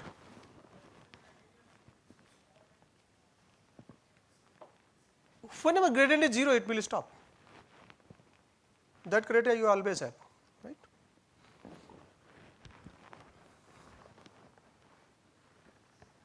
This is eta grade, we just see learning rate. So, what you do, the same thing is there. Can you see the gradient? So, we are just computing the cumulative value for the square of the gradient. In the previous one, we have absolute value, right. Not absolute, actually not absolute, you can say just linear combination of the previous values. Here we have squared of that. So, we are summing the squared value over the iteration, right, the gradient value, and we are normalizing this learning rate with that, you know, adaptive gradient. So, this is called adaptive gradient. What we call it? ADA grade.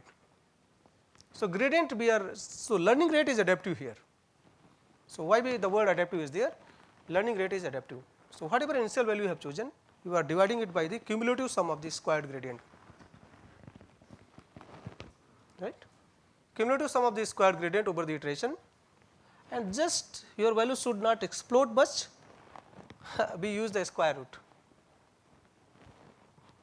But even it works if you do not use square root, you can use square root, and epsilon is due to the, due to avoid, you have to avoid division by 0, right. So, that is the reason we are using, and then you have a gradient. So, this is, you can see here, this is learning rate is adaptive. So, this method is called ADA grade. Now, just use this both, right. So, ADA grade plus momentum, and use two parameters, one for momentum, another one is for this adaptive learning rate. So, the algorithm becomes ADAM, adaptive momentum based optimization, ADAM optimizer, and that is usually most of the deep learning models library we use it. And another one is root mean square propagation, right. So, just compute the RMS of this, you will see here. So, this adaptive gradient that we have computed here, so this is a plain gradient that we have here in this ADA grade, you just squared sum, right. You are just, you can start with the g t minus 1, g0 equal to 0, let g0 equal to 0. So, what will happen? G1 equal to g0 plus square of the gradient at that step. Then what will happen to g2? So, G2 will be G1 plus square at the current step. So, at tth iteration if you will expand it, it becomes G1 square gradient at first step square plus G2 square plus G3 square and so on. So, this is just a squared sum, right. You just take the square root just for the computational purpose. But instead of taking this sum, if you take the expectation, if you take the mean, what you do? Every step you just take the mean, because many times summing the squared values might be explode, might be very huge. So, just take the mean, just take the average over the iteration. So, this becomes RMS prop. Just see. So, this is expectation is called for mean. Expectation, if you have that is basically statistical term. So, if you have infinite sample, then you just get the mean. So, expectation people say mean, it is basically in discrete domain we call it mean. Discrete means if you have finite domain, by the way. If you have infinite domain, we compute the expectations. So, this is same. So, we are getting the mean and just take the root square root here. So, this becomes root mean square. Earlier was root square, eta grade was root square, right. So, it is root mean square of the gradient. So, that is why we are this is called root mean square propagation algorithm, which uses adaptive learning rate based on the root mean square of the gradients. Is it clear? And it is controlled by parameter beta. You know that how much contribution you want from the previous one and how much you want from the current one. So, that is a control parameter. Just in 5-10 minutes. So, just see this one. You see here you have first term momentum equation is there, first one empty. Second one is the eta grade, or you can say similar to the RMS prop, this is eta grade, right. So, only the parameter beta we have fixed in eta grade, right. Now, just see. So, you just normalized by this parameter, because you have two parameters beta 1 and beta 2.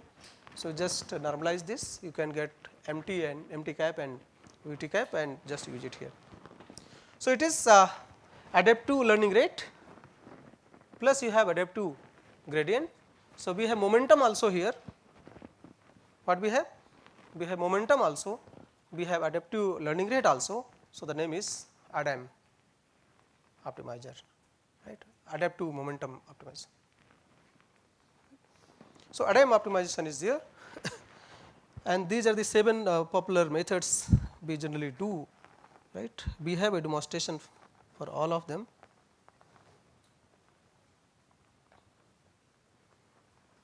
So, we have code also and we want to show you here in this one. Okay. So, just see choose a surface. So, let we have a local minimum is there, okay, and you just choose the. So, this is interactive one. So, this library you can download it from Git. So, I have given the link. So, just see different color balls you have. So, these are the points, you can say they are moving to the minima. So, you can see different values, you can just see here. So, maybe I am just deselecting many of them. So, we have now just 2, learning rate is this one. So, maybe we want to little increase it. This is 10 power minus 3, okay. So, let it is 1 minus 1. So, it is 10 power minus 1.1, right. So, here also we are giving the same thing, and here decay rate I think you know, the beta. So, now just execute it.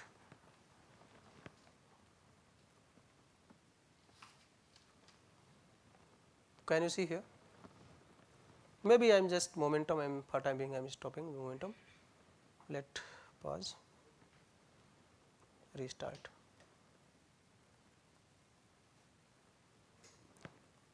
So, playback speed 0.2x.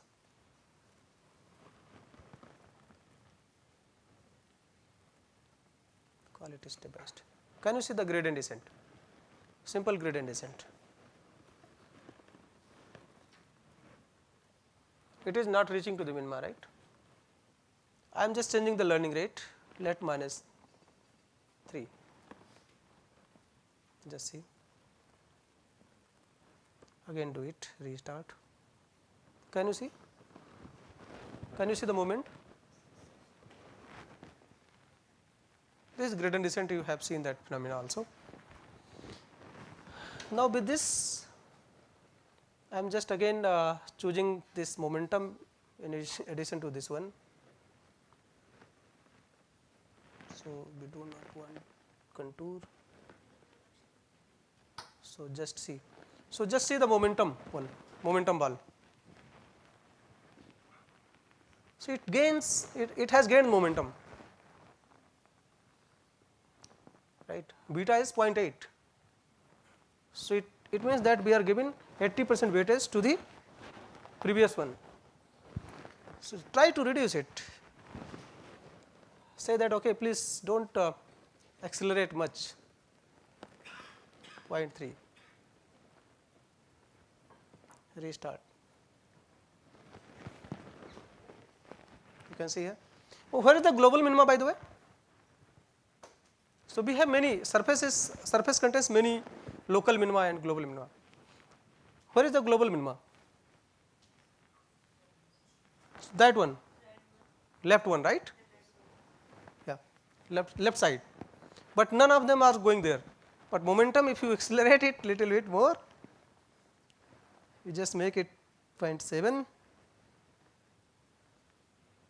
So there is a chance that it can jump, right?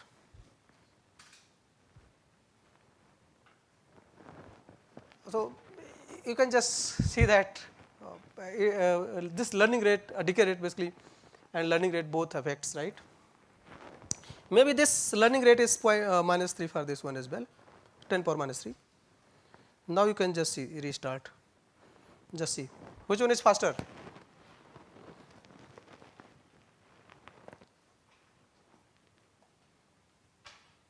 So convergence is faster, right. Now little bit change the learning rate, decay rate. We want to make more acceleration little bit, just see. What we want, we try to make it jump from this local minima. Okay, it is not happening. Okay, so we will do it 0.99.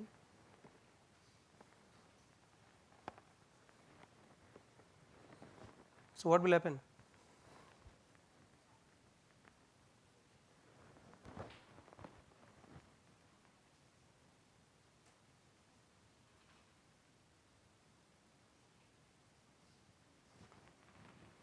Minima skip कर गया, right.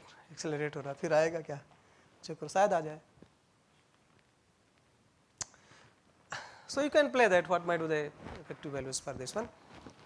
And our surface, by the way, in neural network, whatever deep learning models we use, so the surface is like this. We have many local minimas, many global minimas. We have to reach to the global minima. Now just see what will happen if using ADA grade. Maybe I can choose 1x speed.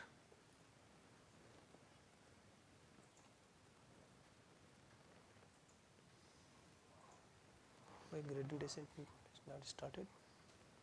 Just restart. Right. Likewise, you just use RMS prop also. You just see that how the progress is made. So this is root mean squared propagation, adaptive gradient, you can say, near the ADA grade, right. So this is just mean square. So the way it approaches to the minima is little smoother than simple ADA grade, right. So ADA grade, can you see here how ADA grade makes the pass directly, right. But how RMS prop makes? So because it is mean of the square, so it goes towards certain boundary surface and then it comes, So like driving you are doing, right. So in the Terrian, so it's following that one. You can see, right. So if you use this one, so I am using the default parameter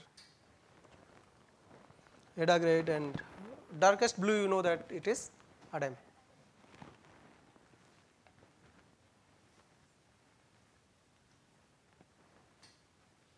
Can you see here?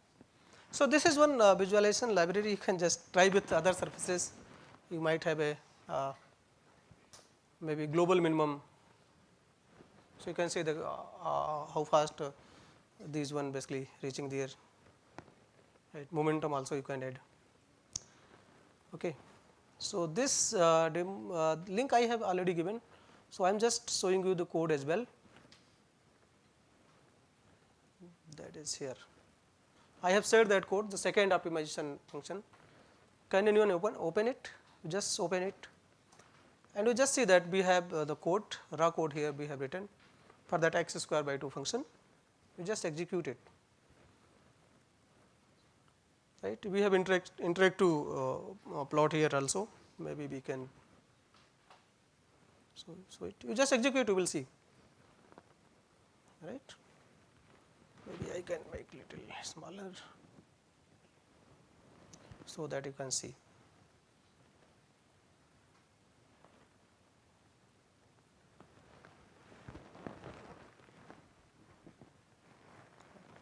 So, color basically defines that which algorithm you are using. You just make it, right. So, you can make also the contour also. So, we have not made the contour. So, contour surface you make. So, the similar visualization library you can come up with your model. So, you can do some BTech project, right, BTP.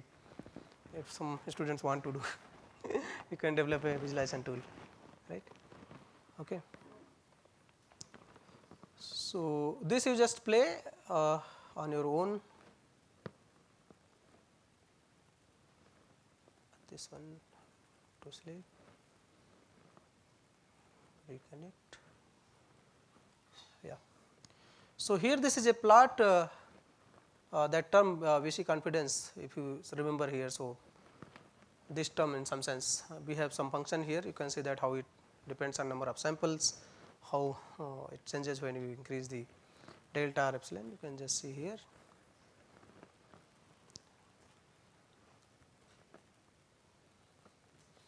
Right. So, you just see here. So, this is VC confidence. So, that quantity. So, you have a generalized and error bound epsilon, that is VC confidence you can say. X axis you have number of samples. If you increase the number of samples, then error bound decreases, right. Is it clear? So, you can see here, you can increase this VC dimension, you see that how what is happening, right, to this curve. Maybe make it little smaller, you will see in more way. So, maybe just see, I am just keeping BC dimension, this one you can see the error. Now, we are increasing it, you just see error is increasing, right, increase the BC dimension, error will increase, that term basically will increase, right. Can you see here?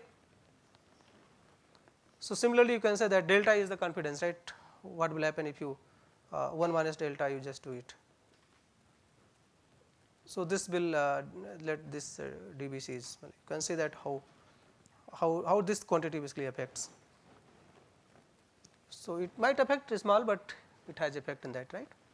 So, similarly you have a VC confidence. So, you can say error bound, that quantity versus VC dimension, right. So, this was VC confidence versus number of samples plot, and accordingly you can see that we have plot here, and you can just play around with these codes and try to understand whatever we have discussed in the theory session, right. I think you have little broad idea about the optimization.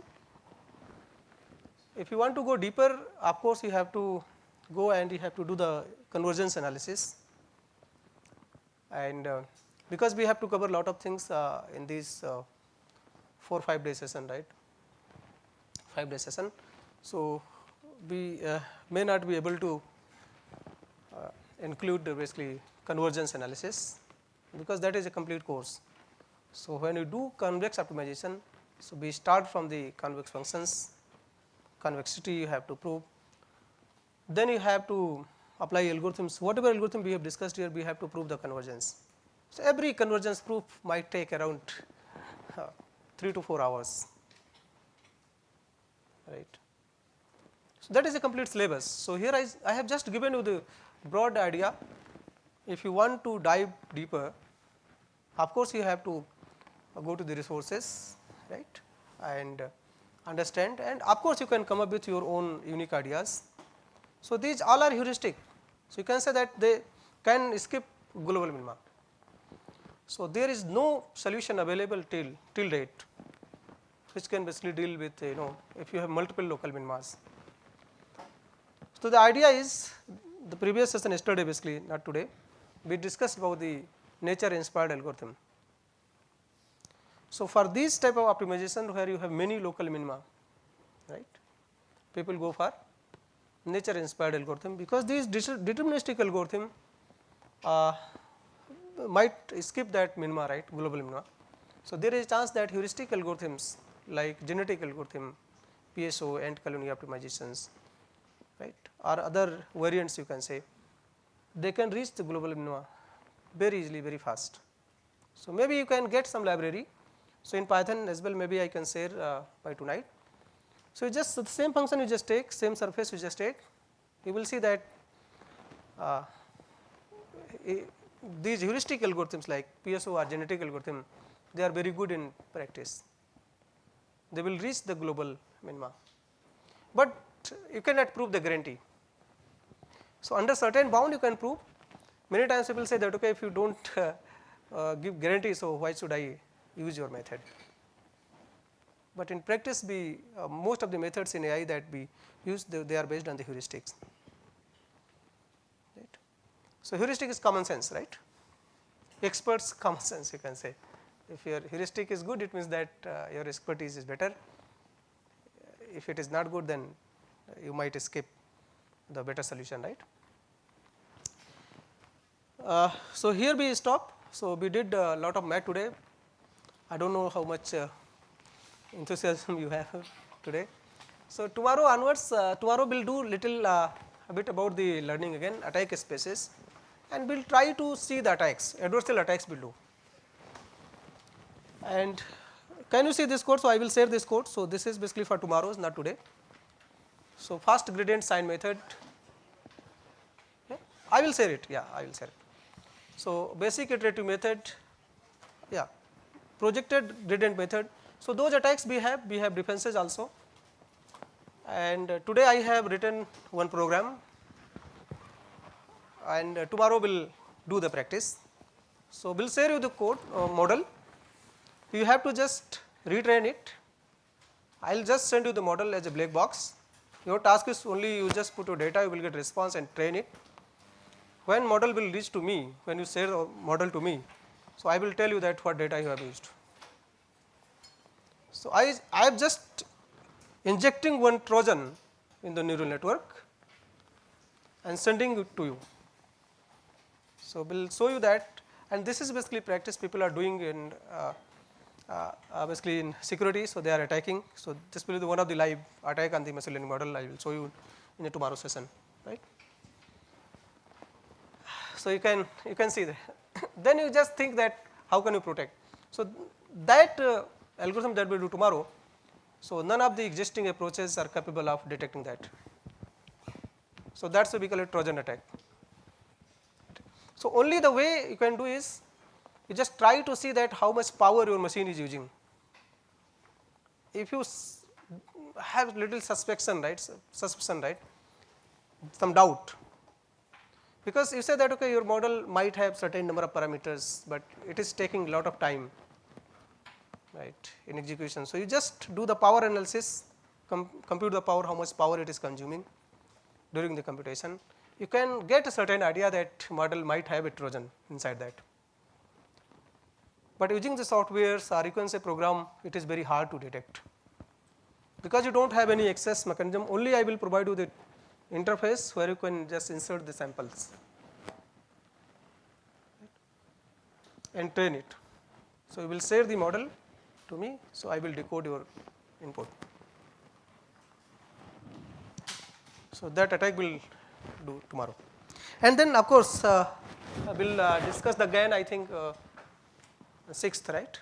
So, generative universal neural network, and we will discuss that how can you attack on current or modern LLMs, large language models, right.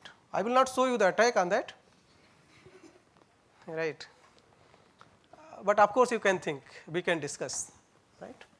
You can design half an hour or 2 hours you just spend, you can come up with certain approaches, right. Okay, so we are stopping here, we will meet tomorrow.